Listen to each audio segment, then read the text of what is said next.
Have a vision. Think big. Ignore the naysayers. Work your ass off and give back and change the world. Because if not us, who? If not now, when? What is the secret to success? The long version is that I actually always had 5 rules. And everything that I did, I always used those 5 rules. And those 5 rules helped me to become successful in various different areas. And I believe that those rules can be applied to almost anyone and everyone. You don't need to be a bodybuilding champion. You either need to want to be a governor of California or to be an action hero or anything like that. If you want to excel in whatever you do, those rules are for you. It's that simple. Now I have to tell you right off the top that I always was very intense. As a kid already, I was very intense and I was very hungry. I always wanted to be the best. I always wanted to be number one. I always wanted to get to the top. I never believed in just getting by.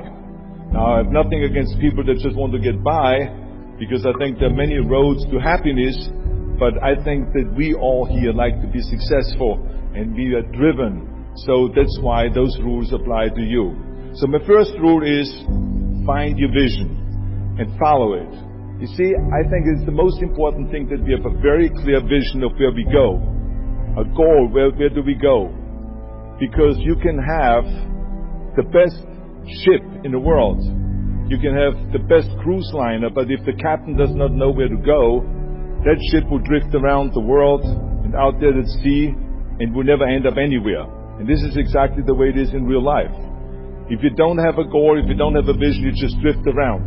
And you're not going to be happy. This is why it is so important to have that vision. Now, I created that vision in Austria, because I grew up after the Second World War. Austria, right along with Germany, lost the Second World War, thank God. And the problem was that everyone was so depressed because they lost the war, that there was alcoholism everywhere. There was, of course, depression. There was a terrible economic situation. There was famine. There was starvation and all those things. And also it was kind of a little place and narrow. I felt I wanted to get out of there. I wanted to escape. And I couldn't see myself really to work there and to stay there, to work in a factory, or to work on a farm, or to even to follow my father's footsteps and to become a police officer. I couldn't see that either. As a matter of fact, that's what my parents wanted me to do. They wanted me to become a police officer and to marry a girl by the name of Heidi and to have a bunch of children and to run around like the Von Trapp family in The Sound of Music. But that's not what I saw. This was the vision of my parents, but not mine. And luckily, one day in school, I watched a documentary about America. And I found myself. I knew exactly that is where I wanted to end up. I wanted to be in America. Everything that I saw in the documentary, I just loved. Everything was so big. I remember the tall skyscrapers, the monstrous bridges, the giant freeways filled with beautiful cars, the huge jetliners, movie stars, Muscle Beach, and all of those things. I could not wait to get there. The question was just, how do I get there? How do I get to America? I mean, this was not a common thing to do way back in the 50s. No one had the money to travel or anything. But one day, I was fortunate enough to see a magazine. And that magazine showed me the path to America. And it was a bodybuilding magazine. And on the cover was this very muscular guy that was standing there like Hercules with a Hercules outfit. His name was Reg Park. This Reg Park was on that cover, and I remember the cover said, Mr. Universe becomes Hercules star. I read the article as fast as I could, learning about how he grew up in Leeds in England, poor, and how he trained 5 hours a day, every single day, and trained and lifted weights, and then he finally became Mr. Great Britain. And then he became Mr. Universe. And then he won a second Mr. Universe title and a third Mr. Universe title, and then all of a sudden he landed in Rome in Cinecittà doing Hercules movies. And yeah, he made millions of dollars, and this money he took and bought himself a gymnasium chain in South Africa, and he became a successful gymnasium owner. And as I read, I became more and more certain about my own future. As I read this story, I was so excited, so interested. I knew exactly that I wanted to become another Reg Park. I know he laid out the blueprint for my life, basically. I could see myself, I could visualize myself clearly to be a champion on that same stage where he won the Mr. Universe, and then to move to America, then get into movies, and then become rich and famous. I had that vision very clearly laid out. I was so happy that I knew exactly where I was going.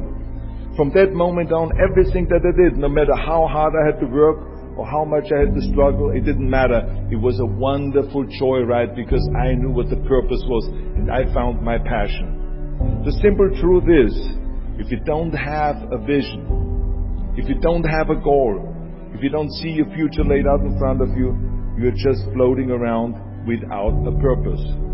And I think that the numbers speak for themselves. This is why so many people around the world are unhappy with their jobs. I mean, in America, 74% of the people hate their job and would like to change jobs. But think about that. That means that only a quarter of the Americans love their life's work. I mean, that is a very depressing statistic. I always smiled when I worked, no matter how hard I worked. I always had a great time, no matter what I did. It didn't matter if it was in bodybuilding, or if it was in the movies, or if it was as governor. I remember in the pumping iron days, people ask me in the gym all the time, why are you smiling all the time? Why are you so happy? You have to lift 50 tons of weights. You have to train 5 hours a day. I mean, I look at the other bodybuilders' faces and lifters' faces, and they look kind of depressing. They look sour. They're miserable that they have to lift weights. You don't look miserable, you look happy. And I tell them always, I say, I smile because I know exactly that every rep that I do, that every set that I do, every weight that I lift, I get one step closer to turning that vision of mine into reality and becoming that Mr. Universe. I could not wait to lift another 500 pounds in the squats. I could not wait to do another 1,000 sit-ups. I could not wait to do bench press, more bench press and more curls until I couldn't move my arms anymore.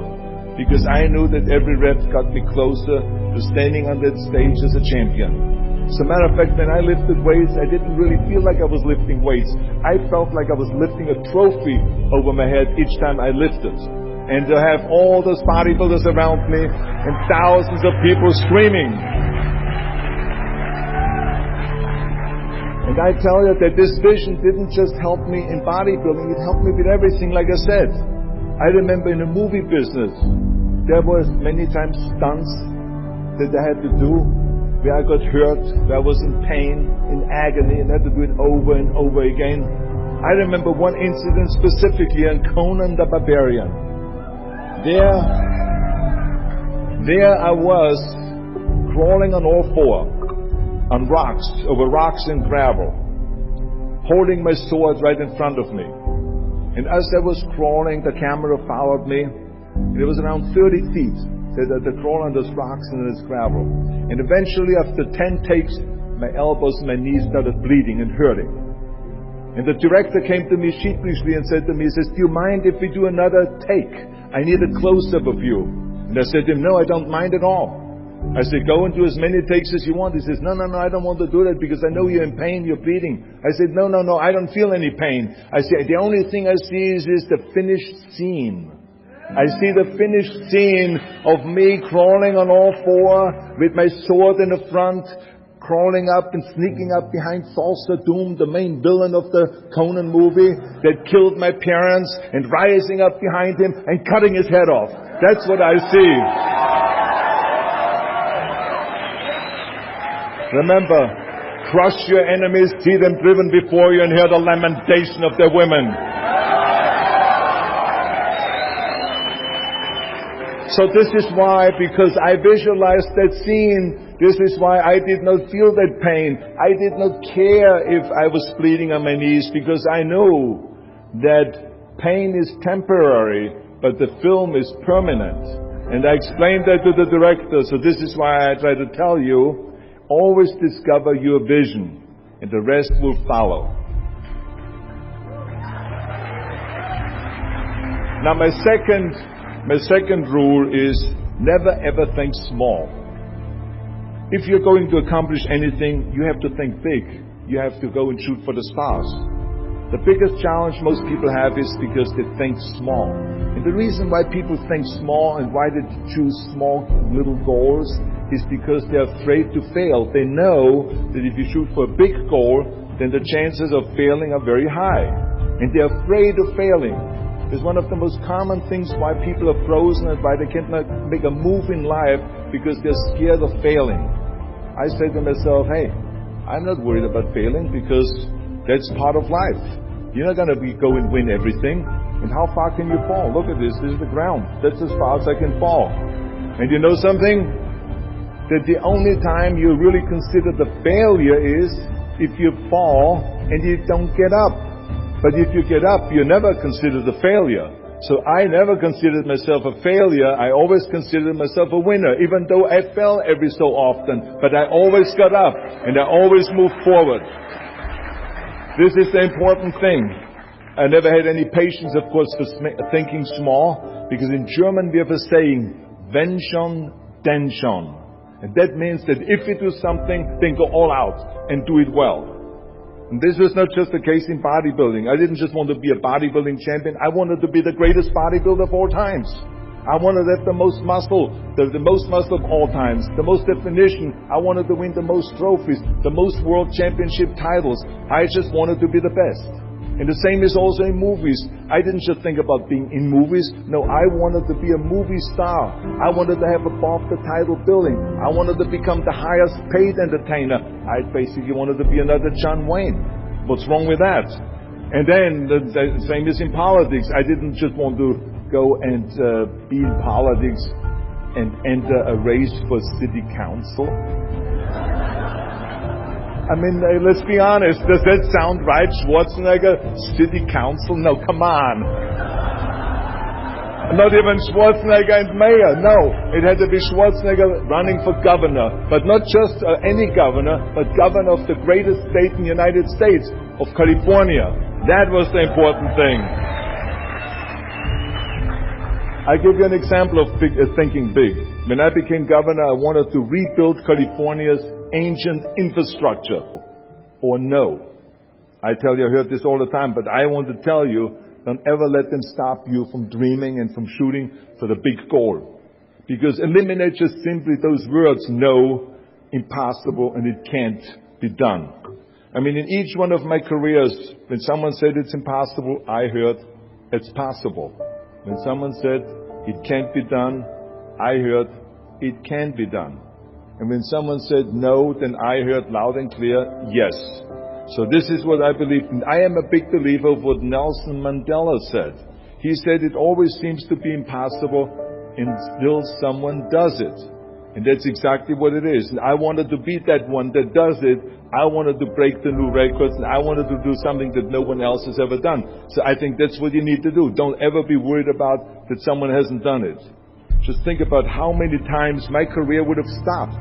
My career would have ended if I would have listened to the naysayers. I mean, it started right away when I was 15 years old and I became a bodybuilder. A Nazi officer, now that's really great for you. I call my buddies over at Hogan's Heroes. I mean, they would probably use someone like you. So that's what they said. Imagine that. Everywhere I turned, they said, no, it won't happen, it's not going to happen, and forget about it. Luckily, I did not listen. I did not listen because I knew if I worked hard enough and I worked as hard as I did in bodybuilding, 5-6 hours a day, that I will make it, that I could prove them wrong. And I started working very hard. I started taking acting classes, English classes, speech classes, dialogue classes, even accent removal classes. I ran around all day saying lines like, a fine wine grows on a vine. Because you see, we Austrians and Germans have a difficult time with the V and with the W and with the F. We get it all mixed up. So it was a fine wine grows on a vine. Or the sink is made out of zinc. And all those kind of lines. I said over and over. And you know something? All of a sudden, I got a little break. In the early 70s, I remember, all of a sudden, I got a TV show. A little part. Then another little part. And then all of a sudden, I got a phone call from Lucille Ball to be in her special Happy Anniversary and Goodbye, which was with Art Carney. I had the 6-minute scene as an Italian masseur. Now, most people don't know the difference between an Italian accent and the German accent, so I got away with my German accent. But I played this Italian masseur, and I was so delighted And then right after that, I got a guest starring role in Streets of San Francisco with Michael Douglas and Carl Malden. And then Pumping On and Stay Hungry. And then, of course, I landed the big role as Conan the Barbarian. So finally, I got the big break. And you know what was so interesting about it was that as soon as we were finished with the Conan movie, we were out there on a promotion tour. And the director said at the press conference, the director is John Milius, he said, if we wouldn't have had Schwarzenegger with those muscles, we would have had to build one. Now think about that. Before it was this huge obstacle to have this body, and all of a sudden the director says, if we wouldn't have had Schwarzenegger with his body, we would have had to build one. Now what a turnaround. And then when I did Terminator, James Cameron said, which was really great, he said the I'll be back line became one of the most famous movie lines in history because of Arnold's crazy accent, because he sounded like a machine when he talked.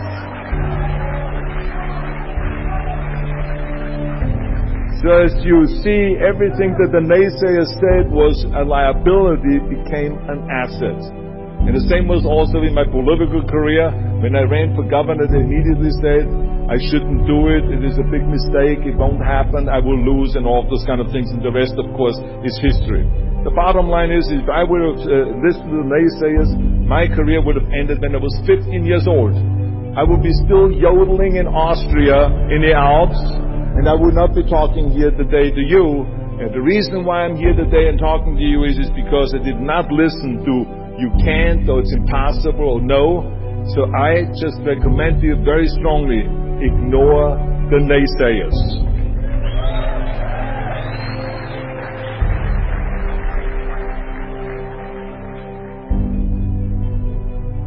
My fourth rule is, work your ass off. Nobody ever stumbled upon success by accident, except maybe the guy who found gold in California.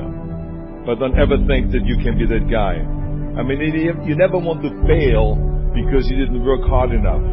I always believed no stone unturned. Work your butt off. That's what I always believed. No matter what you do, work. I remember Muhammad Ali, one of my great heroes, had a great line in the 70s when he was asked, how many sit-ups do you do? He said, I don't know, because I start counting only when it starts burning. When it starts burning, that's when it starts counting. You see, that's what makes you a champion. It doesn't matter in what area you're in. No pain, no gain. The bottom line is, one of my rules, which is work your butt off. If you don't apply that rule, all the other rules won't mean anything. I mean, it drives me absolutely nuts when people say, I don't have time to work out. Haven't you heard that many times? I don't have time to work out, or I have worked so hard all day, I'm tired, I cannot work out anymore, or I cannot read another book, or I cannot improve myself, or I don't have time, or I work so hard that I cannot really improve my business, or I cannot grow as a person, or any of those things. What the hell are we talking about here? I mean, today is 24 hours, you sleep 6 hours, so you have 18 hours left.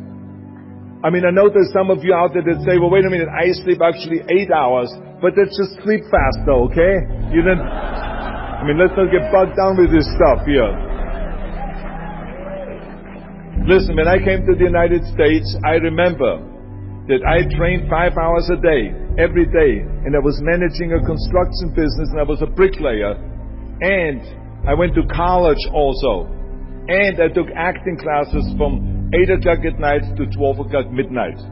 All of that in one day. Every day I did that. I did not worry about it. I knew that I had 24 hours and I didn't want to waste one single hour. Because I believe of what Ted Turner said, who is one of the great entrepreneurs who started CNN and so on. He said, early to bed, early to rise. Work like hell and advertise. So that's what I believe. Just remember, you can't climb that ladder of success with your hands in your pockets. You must work your ass off. It's that simple. And my fifth and last rule is, don't just take. Give something back. Leave your mark on the world. I believe that we all have an obligation to do something for our community, something for our state, something for our country. We must serve a cause that is greater than ourselves, because we all know that in the end we will be judged not by how much we made, but by how much we give. Ever since America greeted me with open arms, I've had this sense of responsibility, and I felt obligated to give something back to America. Because I know that everything that I have accomplished is because of America. If it's my bodybuilding career, if it is my show business career, my political career, the money that I've made, my great family that I have, all of this is because of America. But I have to recognize the fact that America did not become the land of opportunity in this great country by itself. No, in history, people worked tirelessly in America. People fought and people died to make it the land of freedom and opportunity and the land of liberty. So now it is our responsibility, if we want to keep it the number one country in the world, to work for that and to give something back to that country. And it doesn't matter if you're in America, or if you're in Australia, or if you're in China, or if you're in Japan, or in Italy. It is the same thing. You all have to give something back to your country, no matter where you're from. Now, I love the words of my father-in-law, Sergeant Schreiber, who started the Peace Corps, the Job Corps, legal aid to the poor during the Kennedy and during the Johnson administration. He was the number one public servant, and he always inspired me to become a public servant. He was one of my heroes. He said at Yale University at a commencement speech, he said to the students, tear down that mirror. Tear down that mirror that makes you always look at yourself. And you will be able to look beyond that mirror, and you will see the millions and millions of people that need your help. And I saw those millions and millions of people. And this is why I tried to take every opportunity that I could to give something back. I started training Special Olympians, people that were intellectually handicapped, to help them with weightlifting and powerlifting. I became the international powerlifting coach and the torchbearer for Special Olympics. Then later on, I joined the Simon Wiesenthal Center to fight prejudice, so we don't have the things happening again as we had during the Second World War, during the Nazi Reich. And I joined also the President's Council on Fitness. I became the chairman under President Bush from 1990 to 1993. To be the chairman and to promote health and fitness in all 50 states. I traveled all 50 states. I started after-school programs for the most vulnerable children, for inner-city children, to make them be able to say no to drugs, no to gangs, and no to violence, and to say yes to education and yes to life. And every single time I reached out and I gave something back, I felt fantastic. Nothing made me happier. I would rather play chess with an 8-year-old kid in an after-school program, or play golf, a round of golf with a Special Olympian, than go down another red carpet of a movie premiere. And I have nothing against movies, but to give something back to me is more important than just to think about myself. Eventually, the joy of giving back was so great that I decided to become a public servant full-time and to turn my back, actually walk away from my career as an actor. After I finished promoting Terminator 3, I jumped into the governor's race in California, and I ran for governor. And even though my friends advised me not to do that, they said, "Are you crazy, Arnold? Don't you understand that you would lose now this $20-30 million a movie that you're getting paid? And they will only pay you $178,000 as governor a year?" Well, I didn't care, because I knew that all the money that I've made and to be in that position in the first place to make this money is because of America. It was time to give something back. So I became governor, and I didn't even take the $178,000. I gave it back to the taxpayers, because it was petty cash. It's the last thing I needed. And I can tell you that those 7 years were the most exciting and the most rewarding and the most gratifying years of my life. To work all day long, to solve problems and to serve the people was absolutely heaven. It was the best job I've ever had. But I also knew that eventually it's going to come to an end. And after 2 terms, it did come to an end. But when it came to an end, the one thing that didn't come to an end and was not finished was my desire to be a public servant and to serve the people. And this is why I continued to work for Special Olympics. That's why I continued to work on fighting my fitness crusade and traveling around the world to promote health and fitness. And this is why I continue to support after-school programs, and we even started the Schwarzenegger Institute at the University of Southern California to continue to inspire students and leaders around the world to find solutions to complicated issues and to give back and to make the world a better place. So thank you. But I tell you that I was very fortunate that I had great heroes. I had great heroes that I could look up to, and I mentioned two of them, Muhammad Ali and Sergeant Shriver, my father-in-law. But there's other great heroes like Gorbachev, Reagan, Mandela, great leaders like Mother Teresa, Chancellor Kohl, and Churchill, and the list goes on and on. I mean, those people had such an impact on the world. Single-handedly, they've changed the world.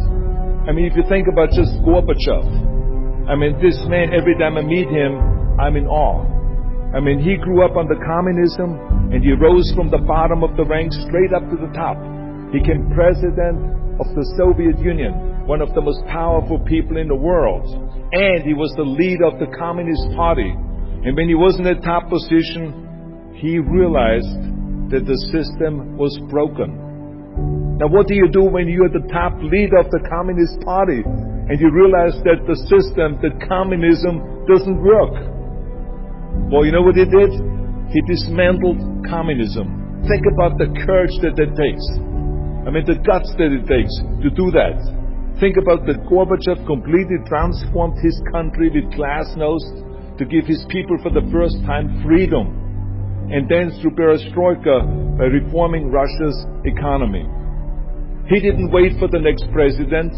He didn't complain. He simply said, if not me, who? And if not now, when? So I feel very strongly all of us need to have and embrace that kind of a spirit. We all can create change, whether it is in our neighborhood or in our local schools or in our country. It can be big, but it can also be as little as just going to a school kid that has problems reading and teaching that kids how to read or how to do math. We don't have to just work on me. We should also work on we. Not just me, but also we. Remember that. To lead a truly full life, you must give back. You must leave the world a better place than you found it. Because the bottom line is, it is up to us. I mean, those rules that I've given you are important rules, but giving back is one of the most important rules. I guarantee you that if you follow all of those rules, you will have many victories to celebrate. You will leave, your work, and you will have extraordinary kind of a record, and you will leave a legacy behind that you can be proud of. So I want you to remember those rules. Have a vision. Think big. Ignore the naysayers. Work your ass off and give back and change the world. Because if not us, who? If not now, when?